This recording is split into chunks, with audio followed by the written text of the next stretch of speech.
before, Mr. Giuliani, you've alleged fraud within our voting system, and we've heard a lot of anecdotal evidence we have as representatives and senators, and you've presented a good deal today. But amongst the affidavits you have, do you have any affidavits from anyone who could be quantified as a whistleblower, who actually was part of the fraud and is now willing to testify as to the fraud?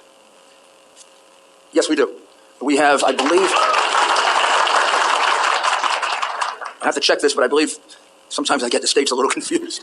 But I believe there are 3 that would need a subpoena to protect themselves in order to testify. Okay, and then I would presume that's part of your legal... at least one of them is a Democrat. Okay, that's part of your legal claims, I would assume.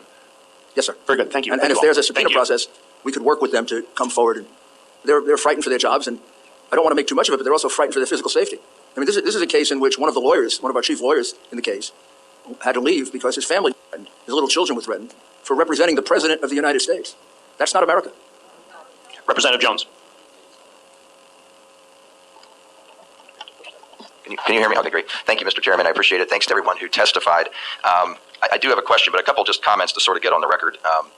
For those that maybe think this is, we just don't like the result. That's not really the case. I've spent weeks since the election having numerous people go through data. And for the sake of time, I just want to highlight a couple of examples why some of these things just, at a minimum, they certainly make you scratch your head a little bit.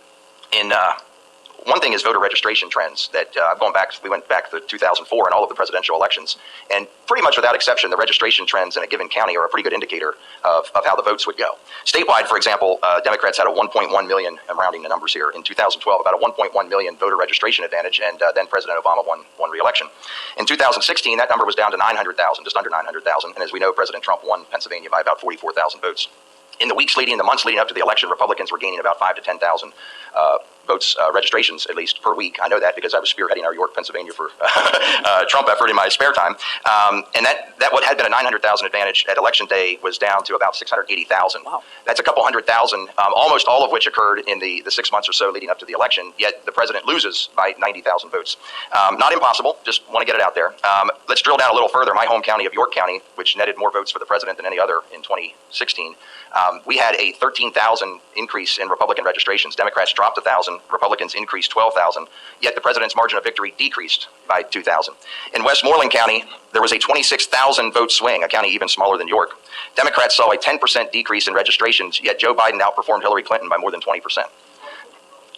It doesn't prove anything, but I want to at least bring it to everyone's attention that we're just not sort of making things up here that we don't like. Some of these are certainly head scratchers. So when you lose 10,000 Democrat registrations, gain 16,000, yet the margin of victory stays the same, and Biden increases by 12,000 votes in that county. That's surprising.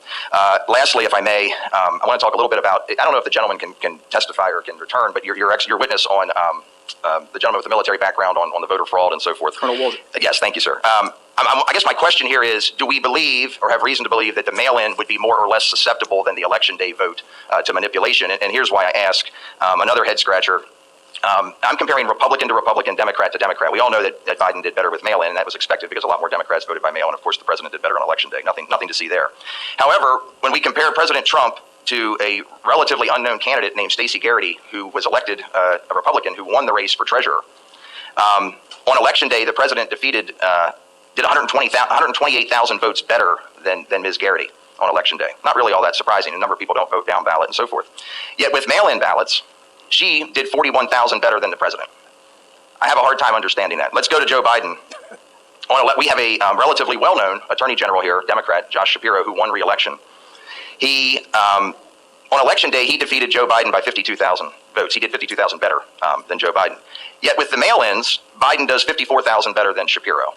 And I just sort of want to get that on everybody's radar. Maybe there's an explanation, but I don't really understand how Democratic mail-in voters are that much different than Democratic election day voters. And interestingly enough, apparently Republicans who vote by mail are much more likely to vote for the down ballot candidate than on election day. Last comment there, part of the argument is that people didn't vote down ballot. That's going to be a lot more prevalent on election day when you've waited in line for 2 hours and you're in a hurry to get out there. But this speaks to the opposite. With a mail-in ballot, you have plenty of time to complete your ballot and to go down ballot. So if that was the case, the opposite should be true if you're tracking with me. So I guess my question there is on, do we think the mail-in is more susceptible? And then lastly, maybe for you, Mr. Chairman, or whoever has a little more clout here than I do, it is imperative that we secure the SURE system data.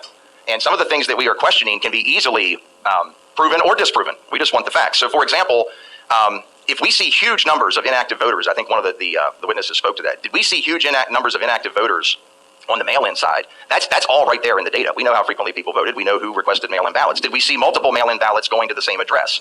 It is mind-boggling the record turnout that we saw in a state where mail-in voting is brand new during a time of COVID, where the ground game was certainly hindered by that. Doesn't mean it didn't happen, but we have the data. This is a simple query of data. This is not a manual recount of ballots. This is a simple query of data that the state possesses, specifically to say, did significant numbers of mail-in ballots go to the same address? I could do that myself in probably 10 minutes if I had the data.